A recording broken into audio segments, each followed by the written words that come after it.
वर्धमान महावीर खुला विश्वविद्यालय में मैं ओम नागर आपका हार्दिक अभिनंदन करता हूं। हाड़ौती अंचल की समकालीन राजस्थानी कविता सीरीज में हमारे साथ हैं आज इस हाड़ौती अंचल के प्रतिष्ठित लेखक, कवि, गीतकार गिरधारी लाल जी मालव। हम आज इस कार्यक्रम में उनसे सुनेंगे उनके गीत और उनसे बातें करेंगे उनकी पूरी सृजन की यात्रा पर, और कई सारे अनसुलझे सवाल जो साहित्य और उसकी आलोचना से लेकर हैं उनके जवाब भी उनसे जानने की कोशिश करेंगे। नमस्कार मालव साहब। नमस्कार साहब। गिरधारी लाल जी मालव बारां जिले के अंता के पास बरखेड़ा के रहने वाले हैं। कम से कम 50 वर्षों से लगातार राजस्थानी में ही, मतलब हिंदी में आपने संकल्प ले रखा है कि जब तक मैं लिखूंगा हाड़ौती राजस्थानी में ही लिखूंगा। और आपने न केवल गीत, गज़ल, इसके साथ साथ कहानी संग्रह भी, आपका जो खींचड़ियाँ की जो सोरम वह काफ़ी चर्चित रहा। इसके अलावा आपका एक और उपन्यास एक और भागीरथ के नाम से आया। तो हाड़ौती अंचल के गद्य साहित्य में अपना एक खास मुकाम रखने वाले गिरधारी लाल जी मालव आज इस कार्यक्रम में अपने गीत हम सब लोगों को सुनाएंगे, दर्शकों को। उनकी हाड़ौती अंचल की जो भाषा हाड़ौती है या राजस्थानी की जो बोली है, उसकी मिठास उनके गीतों में आपको खास तौर पर सुनने और देखने को मिलेगी। और मैं चाहूँगा मालव साहब कि आप हमारे दर्शकों को अपने गीतों की इस गीत गंगा में उस स्नान कराएं या उनको आनंद दें। उससे पहले मैं आपसे एक सवाल करना चाहूँगा कि आपके परिवेश, आपके जो गीत हैं, आपका जो साहित्य है, उसमें ग्रामीण परिवेश के कई सारी छवियाँ बहुतायत से देखने को मिलती है। लेकिन आज वही, आज के साहित्य में वर्तमान में जो समकालीन या आधुनिक साहित्य जो लिखा जा रहा है, उसमें ग्रामीण जनजीवन की अभिव्यक्ति कहीं न कहीं हाशिए पर नज़र आती है। तो आप क्या मानते हैं, कितना ज़रूरी होता है एक रचनाकार के लिए अपने परिवेश को अपने साहित्य में, अपने लेखन में व्यक्त करना, और या क्या ज़रूरत होती है एक रचनाकार को अपने पूरे परिवेश की? मूल रूप से मैं गांव का निवासी हूं और गांव की जो भाषा है हाड़ौती बोली, वो मेरी मातृभाषा है। और मैंने जब ये समझा, ये मेरी समझ में ये बात आई कि लोग अपने अपनी भाषाओं में लिखते हैं, अंग्रेज़ी में लिखते हैं, हिंदी समझने वाले हिंदी लिखते हैं, और उधर मारवाड़ साइड में जो लोग लिख रहे हैं वो भी मारवाड़ी में लिख रहे हैं। तो मैं क्यों नहीं अपने गांव की भाषा में कुछ लिखूं। और जब से मैंने प्रतिज्ञा की कि मैं एक शब्द भी लिखूंगा तो मैं इस भाषा में लिखूंगा, वरना मैंने ये भी सोचा कि इस भाषा में कौन आएगा लिखने, कोई बाहर से आने वाला है नहीं। ये हमारी जिम्मेदारी है कि हम इस भाषा में लिखें। और फिर मेरा जो कविताओं का विषय है वो भी गांव का है, ग्रामीण परिवेश पर है, क्योंकि मैं खुद गांव का रहने वाला हूं। आप देखिए कि मैं गांव का, अब वो आज की जो मैंने जो गांव देखे थे, आज के 50 साल पहले मैंने जो गांव देखे थे, वो गांव कुछ बदल गए, वहाँ से कुछ समाप्त हो गया, कुछ बदल गया। उसके संबंध में आप ये गीत देखिए। काई हो गयो रे मारा गाँव के, काई हो गयो रे मारा गाँव के, बार बार नस्तर अड़ जावे मारा मन का घाव के, काई हो गयो रे मारा गाँव के, काई हो गयो रे मारा गाँव के। मनक बसे नीड़े मन दूरे, मठ में जाल माकड़िया पूरे, डेल ढक्या पर नीत उघड़गी, भला घरां की रीत बगड़गी, बगड़ो गाँव गराड़ो सारो, पुती पुताई भीत बगड़गी, फरता फरे पावड़ा पड़से, पणवा मीठी प्रीत बगड़गी, तारा बरनी रात बगड़गी, संध्या और प्रभात बगड़गी, दन बगड़िया धोड़ा दोपहरा, जना जना की जात बगड़गी, अरे कुड़ बगड़िया बट्टो लगवा दो, बड़ बूढ़ा का नाम के, काई हो गयो रे मारा गाँव के, काई हो गयो रे मारा गाँव के। अरे बार बगड़ गया, थ्वार बगड़ गया, साज और श्रृंगार बगड़ गया, बास और बसवास बगड़ गया, सब राव और रणवास बगड़ गया, आम बगड़ गया, खास बगड़ गया, सत का सहारा दास बगड़ गया, उठती रेखा भरी कड़ाया, आँखें ओज उजास बगड़ गया, अरे बरस बीत गया हाथ अड़ाया, मूछा ताव तणाव के, काई हो गयो रे मारा गाँव के, काई हो गयो रे मारा गाँव के, अरे श्याणा धूणिया सोगी मरी हताया, बर बंधु चे भाया भाया, श्याणा ठोके करम हाथ सू, वो बेटिया की देख लड़ाया, गढ़ सुनार झूपड़ा नमड़ा, मैं पल जमैन बड़की छाया, हनरोटा का गीत उजड़ गया, अर जुग बीत्या तेजा जी गाया, अरे उठती ठंड ही डी भूलिया, होड़ा बड़न बड़की छाया, काए हो गयो रे मारा गाँव के, और जाने घाव करियो पायल ने पाम के, काए हो गयो रे मारा गाँव के, काए हो गयो रे मारा गाँव के। तो ये जो आज गीतों में जो चित्रण है, वो आपने फरमाया कि आधुनिक कविता, हाड़ौती की आधुनिक कविता। आप ये सोच सकते हैं कि ये गीत मैंने आज के 50 साल पहले लिखे थे। तो आज उस समय से देखोगे आप, तो हम तो बहुत पीछे रह गए, कविता तो बहुत पीछे रह गई। हालांकि जबकि साहित्य का एक कायदा ये है कि जो लेखन होता है वो 50 साल पहले के समाज के ऊपर होता है। रामचरितमानस जब लिखी गई तो हजारों वर्ष पहले के समाज पर लिखी गई। आज जो भी कहानी लिखी जाती है, यानी हम भूतकाल पर लिखते हैं, वर्तमान पर नहीं लिखते। और आज के जो लोग हैं जो कहते हैं कि हम पिछड़े रह गए या हम नई कहानी नहीं लिखते या नई गीत कविता नहीं लिखते, वो केवल आपकी सूचना मात्र है, वो साहित्य नहीं है। अखबार रोज आता है, लेकिन अखबार में सूचना आती है, कविता साहित्य नहीं आता। तो आज के लोग ये चाहते हैं कि तो तत्काल आज की कविता आज की सुनाई जाए, तो वो तो सूचना हो गई। तो हम साहित्यकार सूचना देने वाले लोग थोड़े ही हैं। हम तो जो समाज में जो उसकी गतिविधियाँ बीती, जो इतिहास बीता, उस इतिहास से जो मानवीय मूल्य निकलते हैं, उन मानवीय मूल्य के आधार पर हम हमारा साहित्यिक रचना करते हैं। सही बात।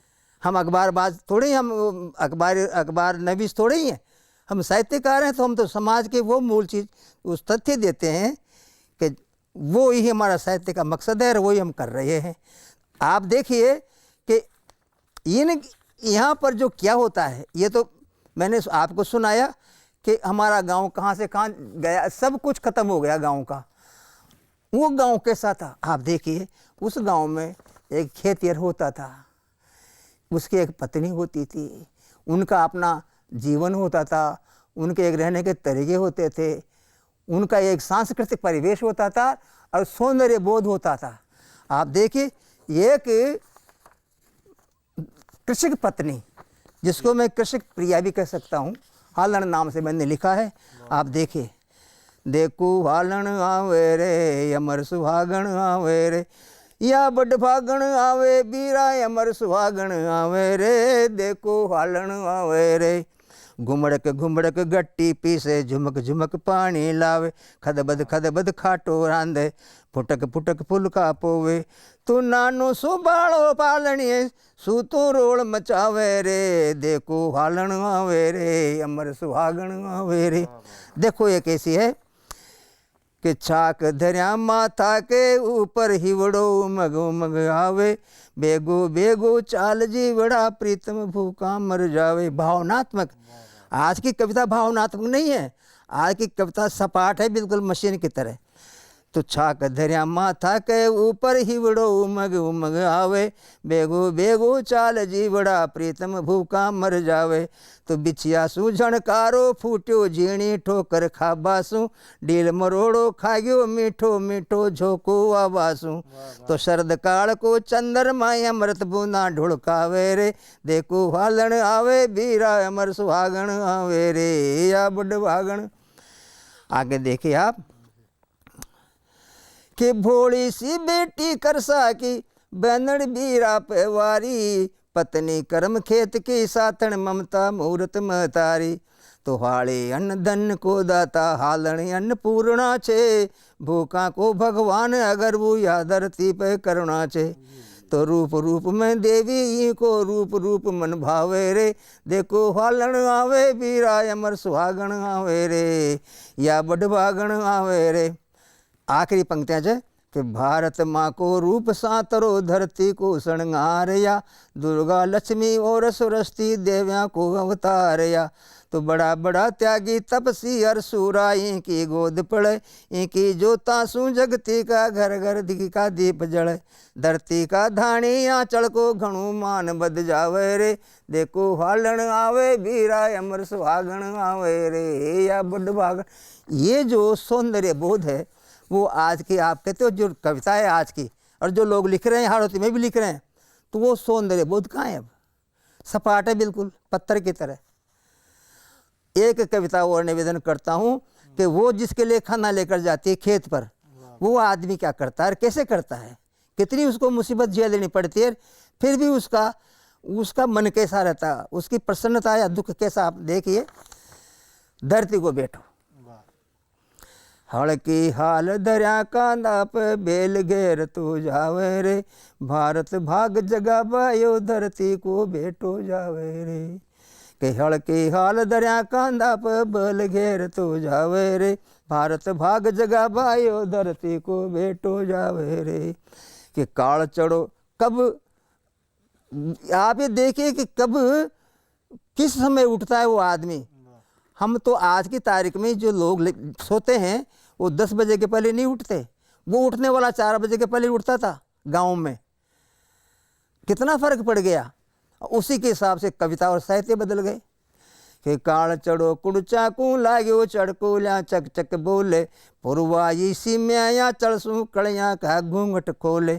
तो अड़साई उषा बड़ भागण होटा बारे। हाथ पड़ी रणजण गल्या गांव की पणगट आडी चाल पड़ी। प्रातः काल 4 बजे से ही गांव, पूरा गांव जग जाता है, काम पे लग जाता है, काम पे शुरू हो जाता है। कोई पानी भरने जा रही है, कोई कहाँ जा रही है। तो अड़साई उषा बड़ भागण होटा बारे। हाथ पड़ी रणजण गल्या गांव की पणगट आड़ी चाल पड़ी। तो घर लक्ष्मी गट्टी के मुंडे मंगल गीत सुनावे रे। भारत भाग जगा बायो धरती को बेटो जावे रे। तो माँ भागा का फटिया सिंदूरिया हड़ खेता में जा रोप्यो। ज्वार बाजरी बाता बाता सूरज माते या को पियो। तो चढ़ी चुड़गला मरे तसाया ई के सावण लूम रियो। भूको पेट पीट सु चपक्यो तो भी खेता झूम रियो। अन धन को दातार कले व चना चाव सुख पावे रे। भारत भाग जगा भाइयो धरती को बेटो जावे रे। तो भाण उग्यो खेता के बीचे भरियो उजाड़ो देश में। फाट्या फाट्या पर छीतरा कुण आवई भेष में। हाडा को कंकाल फाटती एड्या धूल उड़ावे रे। मेहनत को अवतार झूमतो गातो घर ने आवे रे। तो खेता को सूरज अंधियारी झूपड़ियाँ छुप जावे रे। भारत भाग जगा भाइयो धरती को बेटो जावे रे। ये आज जो पोजीशन जो मैंने जिसमें चित्रित की है वो आपको यहाँ नहीं मिलेगी। खेतों में खेती उस समय मानव के कल्याण के लिए खेती होती थी। आज वो बिजनेस हो गया। आज खेतों में वो पुरानी जो फसलें हुआ करती वो फसलें गायब हो गई सारी, और वो सारा व्यावसायिक हो गया। कृषक व्यावसायिक हो गया तो भावनाएं व्यावसायिक हो गई, सारा वाणिज्यिक हो गया, इसलिए साहित्य खत्म हो गया।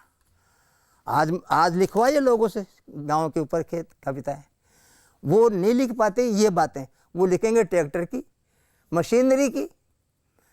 गांव का आदमी मशीनरी हो गया।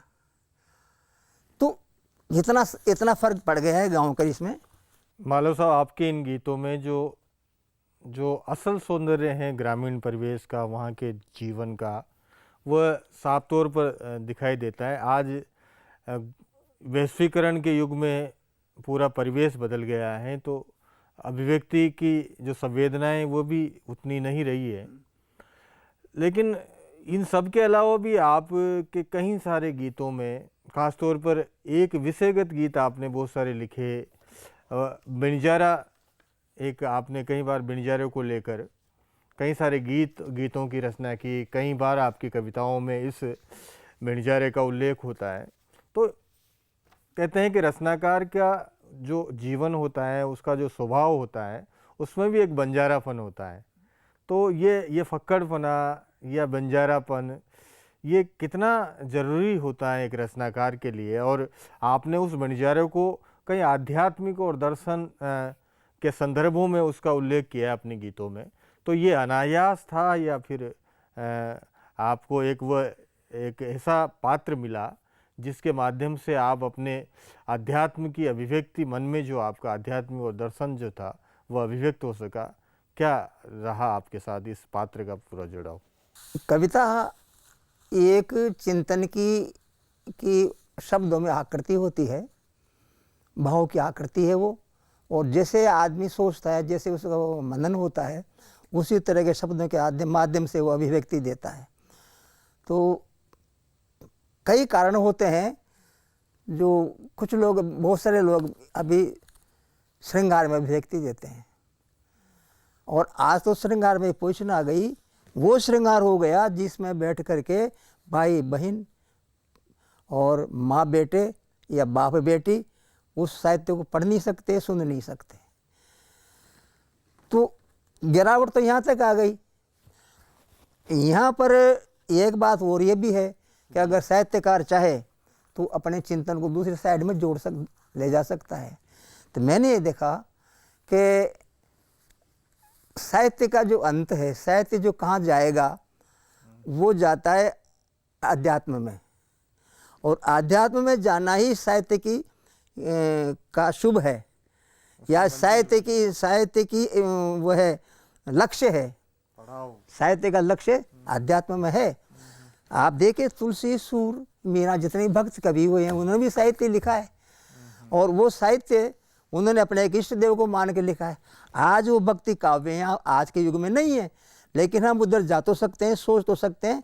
तो इसमें ये बंजारा के रूप में मैं आपसे निवेदन करूं कि कविता जो साहित्यकार है उसका मैंने थैला कांधे पे टंगा हुआ देखा है, और वो घूमता ही रहता है, चाहे वो गद्यकार हो चाहे गीतकार हो। तो उसमें इसी तरह से मैंने एक गीत लिखा था कि गयो जमारो सारो बंजारा की नाई डोलता, अपनी ही छावड़ी से बातें करता बोलता। क्या है उसके, क्या है साहित्यकार के पास? अगर वो वाकई साहित्यकार है तो न उसे कोई बोलने वाला है, उसका साथ ही एक छाया होती है उसकी।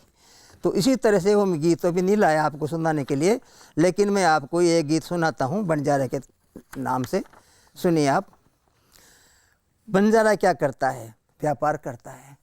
आज के युग में वो बंजारे आपको दिखेंगे नहीं, लेकिन एक ज़माना था जब लोग हीरे मोतियों को व्यापार बढ़ा के उसके साथ एक बैलों का झुंड हुआ करता था।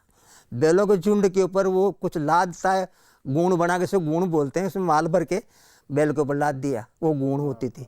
और वो इस इलाके से उस इलाके में चाहे अनाज चाहे और दूसरी वस्तुएं वो ऐसे घूमता था और बेचता था। वो वहाँ से खरीदता वहाँ बेचता।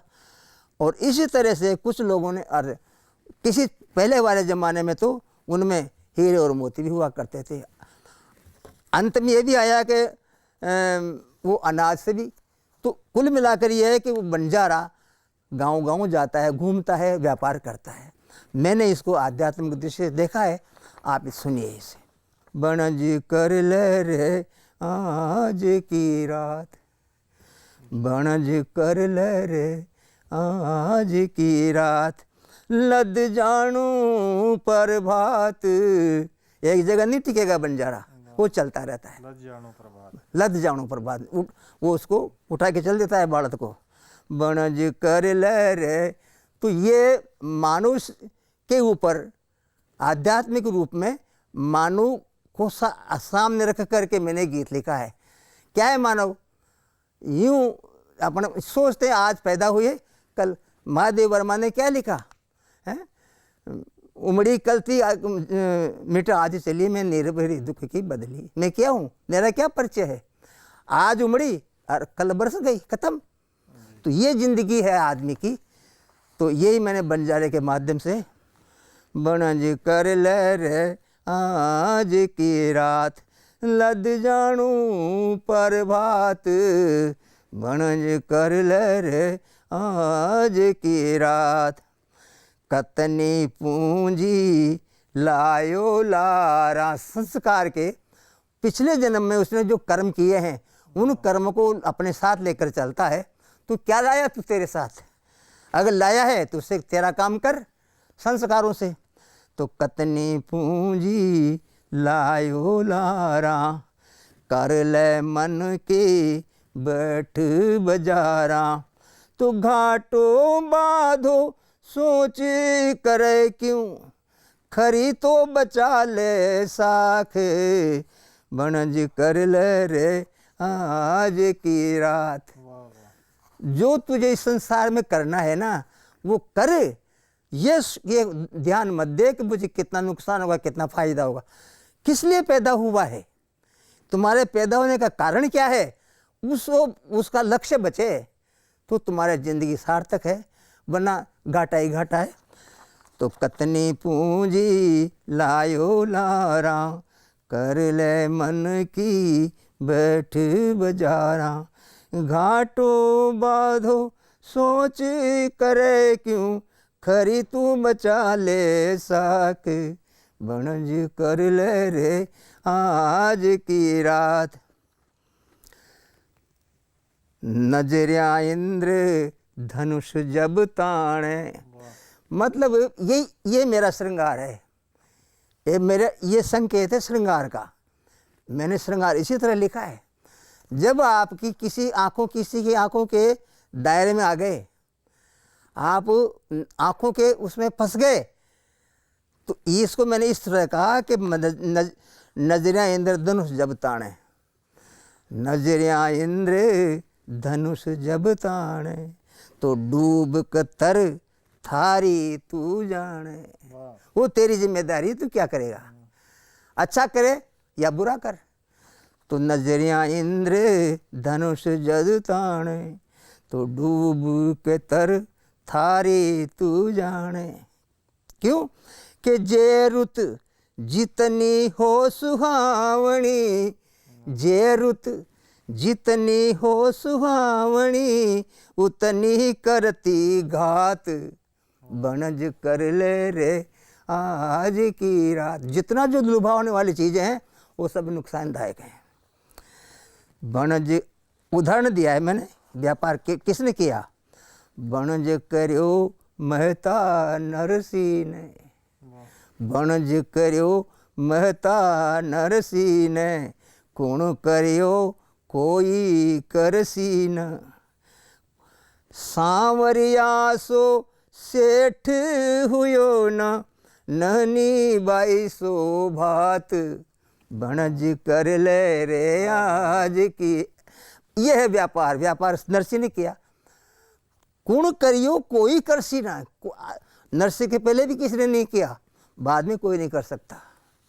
बनज करियो महता नरसी ने, कुण करियो कोई करसी न, तो सांवरिया सो सेठ हुयो ना, नहनी बाई सो भात, बनज कर ले रे आज की रात। आखिरी दो पंक्ति देखो आप, कि लख आया लख गया रे बटोई, पगडंडी कद कुण की होई। ऐसा कोई हुआ है क्या संसार में कि जिसके नाम जो उस पे निकला रास्ते पे वो रास्ता ही उसके नाम हो गया? ऐसा नहीं हुआ, कभी नहीं हुआ। लख आया लख गया रे बटोई, पगडंडी कद कुण की होई, आँख्या हाड़ा राह भटक गया, आंधा की काई बात। आँख वालों से मतलब है ज्ञानी, जो सब तरह का ज्ञान रखते हैं। वो विश्वामित्र जैसे लोग आकर्षण में इतने डूब गए, तो जब आँख्या हाड़ा राह भटक गया, आंधा की काई बात, बनज कर ले रे आज की रात। लद जानो प्रभात, बनज कर ले रे आज की रात। बंजारी नाम से एक और गीत इसी तरह का, बंजारी आत्मा, मन बंजारा, क्योंकि मन तो भटकने वाला होता है। और बंजारी आत्मा, जो अगर आपका मन बुरा काम करने के लिए प्रेरित होता है तो वो आपके मन का काम है। अगर आप बुरे काम को रोकने की कोशिश करते हैं तो आपकी आत्मा है। ये बंजारी रे मद को मोल चुकाणू पड़सी। अगर बंजारी कोई अहम हो जाए, जो बुरे काम करने के लिए रोकने वाली है, उसी को घमंड हो जाए, तो उसको मुआवजा देना पड़ेगा, समाज को भुगतना पड़ेगा। बंजारी रे मद को मोल चुकाणू पड़सी, यो गर्बी लो शीश एक दन थन झुकाणू पड़सी। बंजारी रे मद को मोल चुकाणू पड़सी। अरे रूप जश्या के सूड़ो घुल रियो, छलुण्या का लोया में रूप। कैसा रूप है तेरा, कैसा रूप है कि रूप जश्या के सूलो घुल रियो, छलुण्या का लोया में।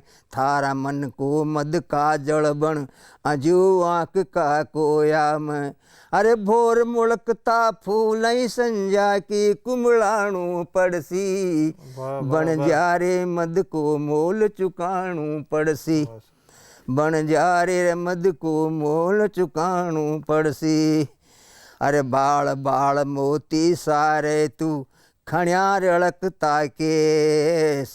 बाल बाल मोती सारे तू कण्या रड़कता केस। और बखर बखर पड़ता जो बन की चर्चा देश विदेश। बखर बखर पड़ता जो बन की चर्चा देश विदेश। अरे पण रंग रसिया बना सेज को साज उठाणू पड़सी। बंजारी बंजारी रे मद को मोल चुकाणू पड़सी। पण रंग रसिया बना सेज को साज उठाणू पड़सी। बंजारे मद को मोल चुकाणू पड़सी। ये घमंड क्यों आया था है कि अणकूत्या धन की बालद को गली करे गुमान। आप यहाँ विचार करो इन बात पर। ये बालद शरीर, आत्मा की बालद शरीर, और ये जो उसका रूप सौंदर्य और जो भी है उसका धन है वो उसकी। तो ये ऐसा है उसके पास कि जैसे मैंने ऊपर जिक्र किया, जो वाकई एक अमूल्य चीज़ है। तो इसलिए वो अणकूत्यो धन, अणकूत्या धन की बालद को गली करे गुमान। अणकूत्या धन की बालद को गली करे गुमान। अरे कुण जाने कद लुट जा रे बालद नहीं लागे परमान। अरे कोई दन बना कदर दर दर भटकाणू पड़सी। बंजारी बंजारी मद को मोल चुकाणू पड़सी। अरे कुण जाने, अरे कोई दन बना कदर दर दर भटकाणू पड़सी। बंजारी मद को मोल चुकाणू पड़सी। आप देखो कि मनुष्य जीवन की दो प्रवृत्तियां रहती, एक खाबो ही खाबो, लेबो ही लेबो, और देबो काई न। यह बिल्कुल गलत प्रवृत्ति है। लेबो और देबो दोनों बराबर रहनी चाहिए जब तो सार्थक है। कुछ व्यक्ति ऐसा भी हो जो दिया दिया जाओ तो ले कोई ना, और कुछ व्यक्ति ऐसा हो लिया जाओ तो दे कोई ना। मारो मन या खरियो छे कि आदमी ने देनी चाहिए। भरता मत खोवे रे मन की शरीर न, जी तो चाल जीवड़ा जग की पीड़ न। भरता मत खोवे रे मन की शरीर न, जी तो चाल जीवड़ा जग की पीड़ न। पल से प्रीत कोई न, घर घर रस की रीत कोई न। पल से प्रीत कोई न, घर घर रस की रीत कोई न। अरे मन क्या घना तरा, काकड़ काकड़ जीत कोई न। तो कांकरिया मतराल रसूती झील में, कांकरिया मतराल रसूती झील में, भरता भरता मत खोवे रे मनक शरीर ने, कांकरिया मतराल रसूती झील में, जी तो चाल जीवड़ा जग की पीड़ ने, पण घट पाट कोई न, पणियारा का ठाट कोई नहीं। अरे गंगा जल तो गंगा मुछ, पट पग पग सोरू घाट कोई नहीं। गंगा जल तो गंगा मुछ, पग पग सोरू घाट कोई नहीं। तो गारो मत घोड़े रे नरमल नीर में, गारो मत घोड़े रे नरमल नीर में, जी तो चाल जीवड़ा जग की पीड़ ने, तरवर तरवर पात कोई ने, तार तार में साज कोई ने, तरवर तरवर पात कोई ने, तार तार में साज कोई ने। अरे काजल तो सब आँखें आज, नजरिया नजरिया लाज कोई ने।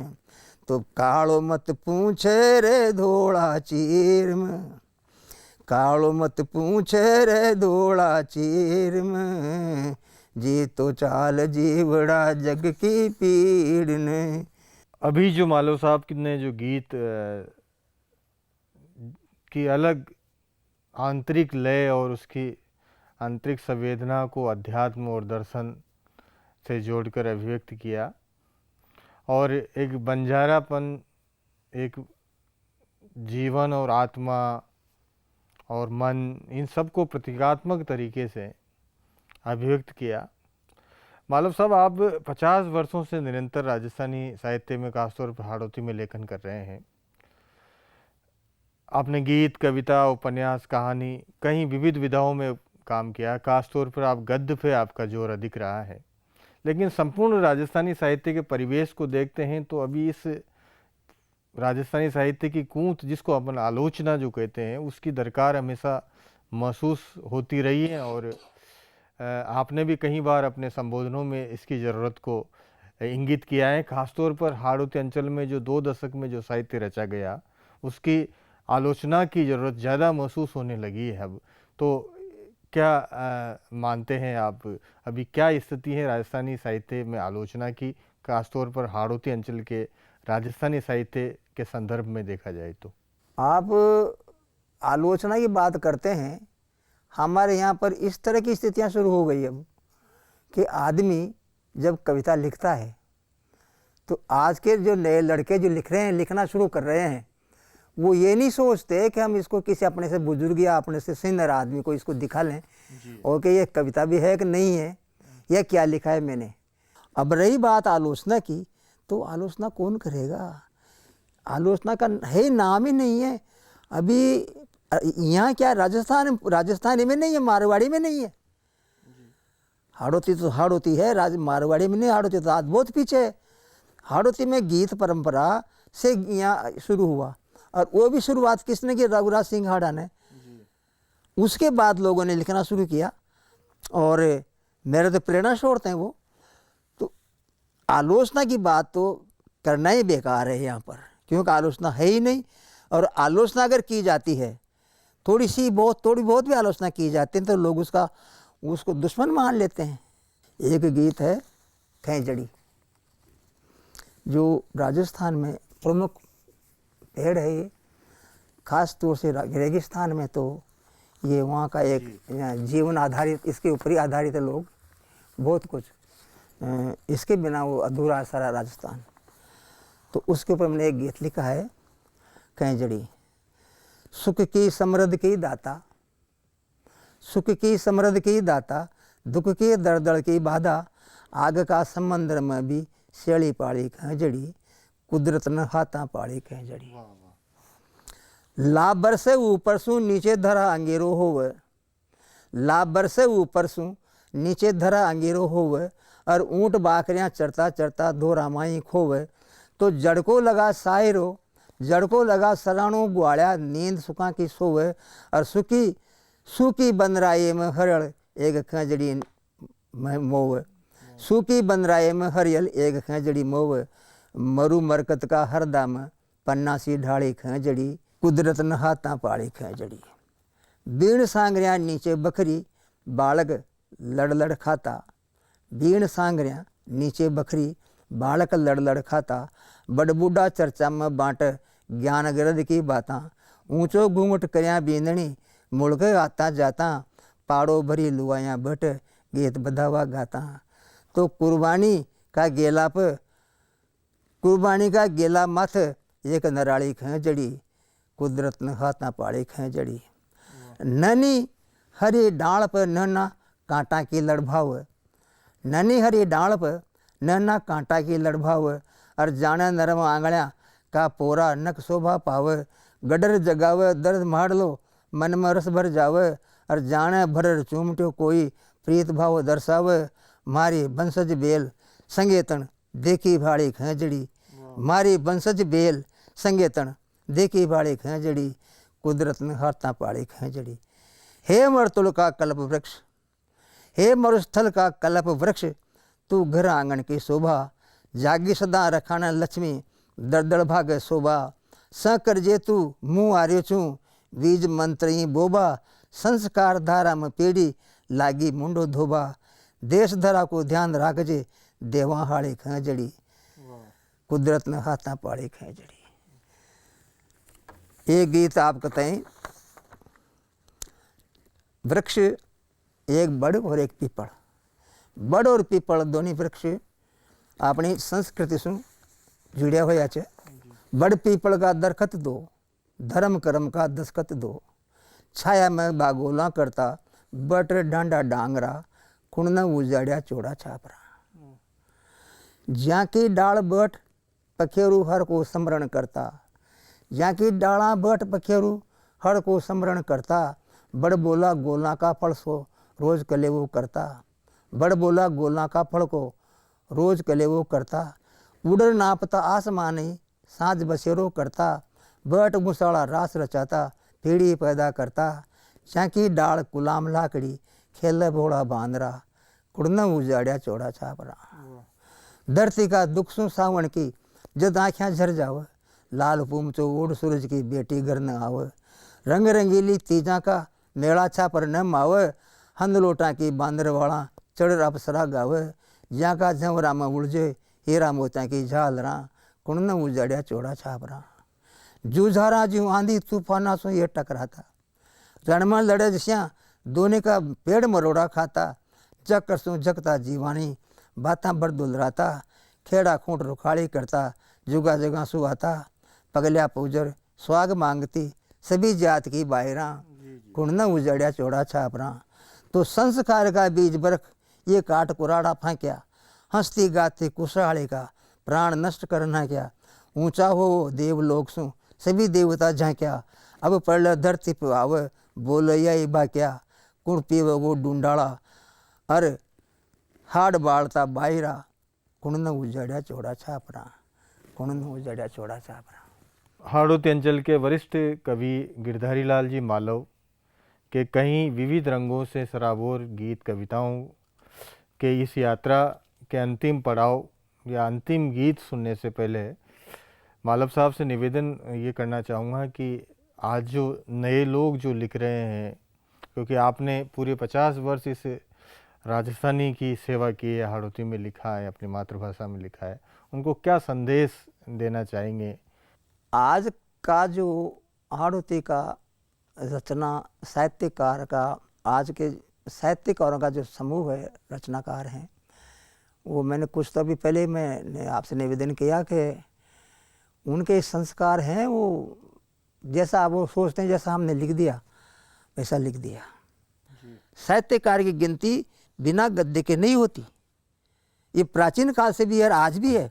आज आपके सामने सारा क्षेत्र पड़ा है, आप कहानी लिखिए, उपन्यास लिखिए, लेख लिखिए, आप रिपोर्टाज लिखिए, आप संस्मरण लिखिए, आप यात्रा संस्मरण लिखिए और दूसरे संस्मरण लिखिए, आप रेखा चित्र लिखिए, अनेक आपके सामने जो खुली हुई सारी बातें आप क्यों नहीं लिख रहे हैं? जब आप साहित्य में रुचि लेते हैं तो केवल 2 लाइनें लेकर मंच की आस लगाए क्यों बैठे रहते हैं? ये कोई साहित्य नहीं हुआ। तो मैं ये निवेदन करता हूँ जो नए रचनाकार हैं मित्रों, ये तो बिना नमक की शिला है साहित्य। इससे आपको कोई लाभ, तत्काल लाभ मिलने वाला नहीं है। जो ये सोचता है कि मुझे तत्काल लाभ नहीं लेना, वही साहित्यकार होगा आगे जाकर, वरना तो आप यहीं इसी जंजाल में उलझे हुए मंच तक ही रह जाएंगे। इस तरफ आपकी रुचि है, आप लिखना चाहते हैं तो गंभीरता से आपको सोचना पड़ेगा कि मुझे साहित्य के सभी अंगों को लेकर के चलना पड़ेगा। मैं मान लीजिए मैं कहानियाँ लिखता हूँ तो मैं जाके किसी से थोड़ी मांगता हूँ कि साहब मुझे इसका मूल्य दो। आप मत लिखो, वरना आप मत लिखो, किसी को परेशान नहीं कर रहे आप। ये जो हमारी मिट्टी, भाषा और मिट्टी, भाषा और हमारी माँ, ये 3 माँ है हमारी। ये भाषा हमारी माँ है, मातृभाषा है, माँ की बोली है। ये मिट्टी हमारी माँ है, हम पैदा हुए हैं और इसके प्रति हमारे जो कर्तव्य हैं वो, उसमें हम क्या कर सकते हैं? हम साहित्य लिख सकते हैं। तो मैं इस संबंध में एक गीत पढ़ता हूँ। मौसम जब बदलते हैं, गर्मी भी है, बरसात भी है, सर्दी भी है, और अधिकांश क्या होता है, हमें सबसे ज़्यादा परेशानी बरसात से होती है। यह बरसात कभी दिखती नहीं है, हाँ, एक बूंद पानी की नहीं दिखेगी आपको, और कभी इतना बरस जाएगा कि फसलें नष्ट हो जाएंगी। बरस बरस रे मेका जाया, अब के मारिया घना तसाया, काए सु कर रियो बार रे जीवन का दाता, अर्जी पर कर्जे बचार। भाई हम तो प्रार्थना ही कर सकते हैं, क्या करें? पानी का नहीं बरस रहा तो प्रार्थना ही करेंगे। बरस बरस रे मेका जाया, अब के मारिया घना तसाया, काए सु कर रियो बार रे जीवन का दाता, अर्जी पर कर्जे बचार। तरण तरण चाले महामाया, बन जंगल हाडा की काया, जग जग धरती सकड़ी छाया, फनसूरो भी लेगी लारा आंधियाँ उडार, रे पानी का दाता अर्जी पर कर्जे बचार। तरण तरण चाले महामाया, जक्कर बहुत तेज, तरण तरण चाले महामाया, बन जंगल हाडा की काया, जग जग धरती सकड़ी छाया, फनसूरो भी लेगी लारा आंधियाँ उडार, रे पानी का दाता अर्जी पर कर्जे बचार। उमड़ घुमड़ दड़ बादल आजे, सावण भादु धूम मचाजे, दाना दमड़ी शेर बिकाजे, दाना दमड़ी शेर बिकाजे, भूख बुझे मजदूरियाँ की, आया को हो सत्कार, रे धन धन का दाता अर्जी पर कर्जे बचार। उमड़ घुमड़ दड़ बादल आजे, सावण भादु धूम मचाजे, दाना दमड़ी शेर बिकाजे, भूख बुझे मजदूरियाँ की, और आया को हो सत्कार, अनधन का दाता अर्जी पर कर्जे बचार। पाप्या के भंडार भरिया छे, मजदूरिया खा भूख मरिया छे, हके हाँ काया खेत पड़िया छे, उल्टा पड़िया नाज का भांडा, दूड़ा का हो रिया छे ढंगार, रे सृष्टि का करता अर्जी पर कर्जे बचार। पाप्या के भंडार भरिया छे, मजदूरिया खा भूख मरिया छे, हके हाँ काया खेत पड़िया छे, उल्टा पड़िया नाज का भांडा, दूड़ा का हो गया छे ढंगार, सृष्टि का करता अर्जी पर कर्जे बचार। तो हाड़ौती अंचल की समकालीन राजस्थानी कविता सीरीज में आज हमारे साथ जो थे कवि गिरधारी लाल जी मालव, जिनके गीतों में न केवल लोक जीवन, लोक संघर्ष, बल्कि वहाँ की उदासी, वहाँ के दुख सुख, उल्लास, उमंग और वहाँ की प्रकृति के सारे रंग उनकी गीत कविताओं में देखने को मिले। मालव साहब, आप पधारे, इसके लिए आपको बहुत बहुत धन्यवाद। धन्यवाद।